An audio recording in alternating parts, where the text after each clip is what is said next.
Bonjour, je m'appelle Krista Lutmer et je suis conseillère en élaboration de programmes au CSAP. Dans cette capsule vidéo, je vais te présenter la manipulation syntaxique appelée l'effacement. Je vais aussi te montrer comment tu pourras l'utiliser pour corriger ton texte sur le plan grammatical en utilisant l'exemple de la correction d'un récit. Nous verrons aussi comment tu pourras utiliser deux manipulations syntaxiques ou plus pour confirmer ou infirmer une même hypothèse. L'effacement consiste à supprimer un mot ou un groupe de mots dans une phrase. L'effacement te permet de repérer les constituants obligatoires ou facultatifs dans une phrase. Par exemple, le prédicat est obligatoire, donc on ne peut pas l'effacer, mais le complément de phrase est facultatif, donc on peut l'effacer. L'effacement permet aussi de repérer les groupes facultatifs dans un groupe pour identifier leurs fonctions. On peut effacer des compléments du nom, par exemple, fonction qui peut être occupée par des adjectifs, parmi d'autres.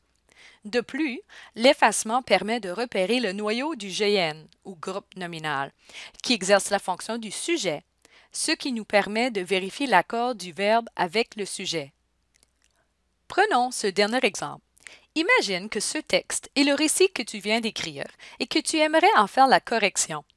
Tu pourrais utiliser la manipulation de l'effacement pour te permettre de vérifier l'accord du verbe dans la phrase.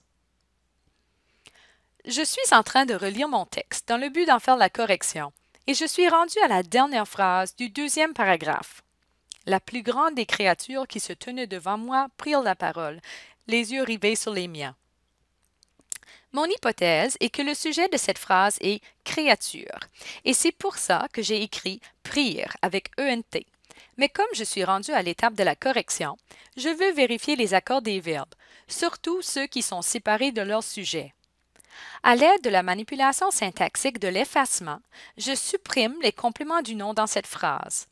Je peux donc effacer « qui se tenait devant moi ». La phrase se lit maintenant. La plus grande des créatures prirent la parole, les yeux rivés sur les miens. Cette phrase est grammaticale, mais je vois le déterminant « des » et je crois qu'il me reste un autre complément du nom. Je tente d'effacer un autre groupe de la phrase, qui devient donc « La plus grande prirent la parole, les yeux rivés sur les miens ». Ayant supprimé les éléments facultatifs de la phrase, je peux maintenant plus facilement repérer le sujet du verbe. Le sujet est « la plus grande » et le verbe est « prir ».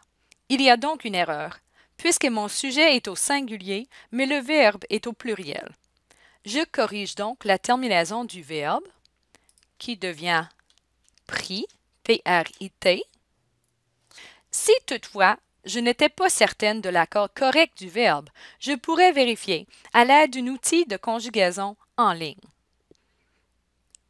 Une fois la correction faite, je retourne à la formulation originale de ma phrase, qui était « La plus grande des créatures qui se tenaient devant moi prit la parole, les yeux rivés sur les miens. » J'avais supprimé les constituants facultatifs dans la phrase pour faciliter mon analyse grammaticale, donc je les remets dans la phrase quand j'ai fini mon analyse et ma correction. Pour voir comment les manipulations peuvent être utilisées ensemble pour corriger ton texte, retournons maintenant à cette phrase après que j'ai effacé les groupes nominaux. Et mon erreur qui était « prir ENT ». Imagine que je ne suis pas certaine si cette phrase est vraiment grammaticale. Je peux utiliser une autre manipulation syntaxique pour vérifier.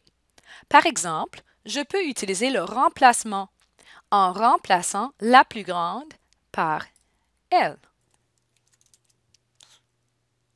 Je pourrais également utiliser l'encadrement par « c'est qui », ce qui donnerait la phrase suivante. C'est la plus grande des créatures qui prirent la parole. Ces deux manipulations syntaxiques, employées avec celle de l'effacement, m'aident à faire la correction de mon texte, car je peux identifier le sujet et corriger la terminaison du verbe, qui devient donc pris, P-R-I-T.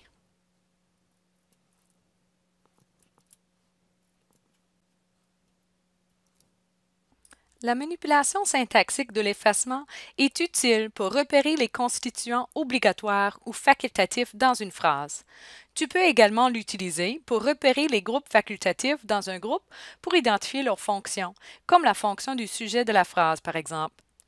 Tu remarqueras que plus que tu utilises les manipulations syntaxiques, plus tu seras à l'aise de choisir celle qui est la plus utile pour toi, selon ton intention de correction ou de révision. Tu remarqueras également que, plus tu commences à connaître les manipulations syntaxiques, plus tu les utiliseras ensemble. J'espère que tu pourras mettre à profit l'ensemble des manipulations syntaxiques dans la correction et la révision de tes textes.